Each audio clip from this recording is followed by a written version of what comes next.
जय श्री राम साथीहरू। शुभ बिहानीको सबैलाई मिठो सम्झना र धेरै धेरै माया छ र जहाँ भए पनि स्वस्थ र खुसी बस्नुहोस्, यही मेरो मनदेखि चाहना छ। र फेरि एउटा मिठो स्टोरी लिएर तपाईहरुको समक्ष आएको छु।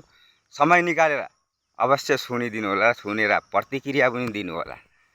कहानीको सार छ, हाम्रो हाइट जति नै लम्ती भए पनि नि हामीले आउनेवाला समयलाई कहिल्यै देख्न सक्दैनौँ।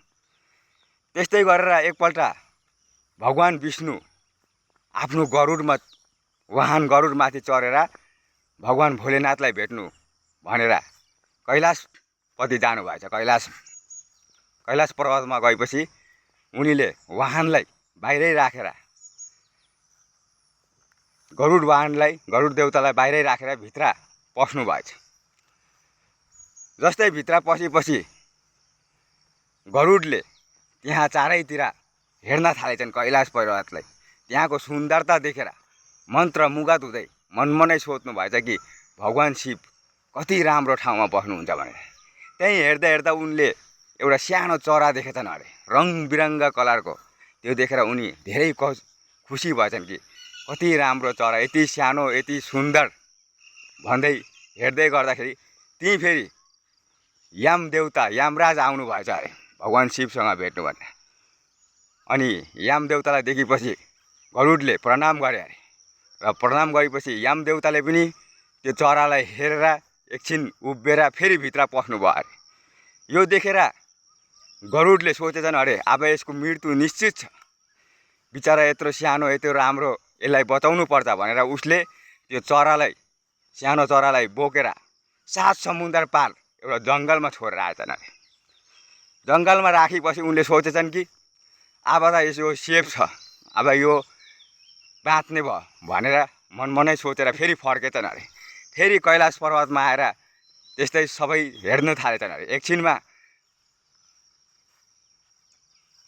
यमराज बाहिर आउनु भएछ अरे। जब यमराज बाहिर निक्ले त गरुडले सोचेछन् अरे कि तपाईले अघि त्यो चरालाई हेर्नु भएको थियो किन भनेपछि के उसको मृत्यु आएको थियो र भनेर सोधेछन् अरे। र यमराजले भनेछन् अरे, हो म त्यसलाई हेर्दै थिएँ, त्यसको मृत्यु आज निश्चित थियो। किनभने त्यसको म यही सोच्दै भित्र पस्दै थिएँ कि त्यसको मृत्यु यहाँ होइन, 7 समुद्र पार एउटा जङ्गलमा त्यसलाई साँपले खानेवाला थियो आज। तर अहिले म हेर्दैछु त्यो चरा यहाँ छैन, सायद त्यसको मृत्यु भइसक्यो होला भनेर त्यहाँबाट यमराज जानुभएछ। यो सुनेर गरुड मनै मन पस्ताउनु थालेछन् कि मैले यो के गरेँ, यहीँ भएको भए त त्यो बाँच्ने रहेछ, तर मैले उसको मृत्युको मुखमै उसलाई छोडेर आएँ, अब त्यहाँ त्यसलाई साँपले खाइसक्यो भनेर मनमनै पस्ताउनु थाल्नु भएछ। त कहानीको सार साथी हो यो हो कि हामी नि हाम्रो एकछिन आउनेवाला समयको बारेमा हामीलाई थाहा हुँदैन कि के हुनेवाला छ, हामी माथि के बित्ने छ, कस्तो घटना घट्ने छ, त्यो हामीलाई थाहा हुँदैन। तर हामी नि सालौँ साल वर्षौँ वर्षको लागि सोचेर चिन्तामा दुखी भएर बस्छौँ। र मेन दुःखको कारण नै यही हो। र मैले पहिला पनि भने कि हाम्रो हाइट, हाम्रो लम्बाइ जति नै ठुलो भए पनि हामीले नि आउनेवाला समयलाई कहिले पनि देख्न सक्दैनौँ। त्यही लागि वर्तमानमा जिउने गर्नुहोस्, जो आउनेवाला समय छ या पछाडि जो बित्यो त्यसलाई सोचेर नि कहिले पनि दुखी नहुने गर्नु।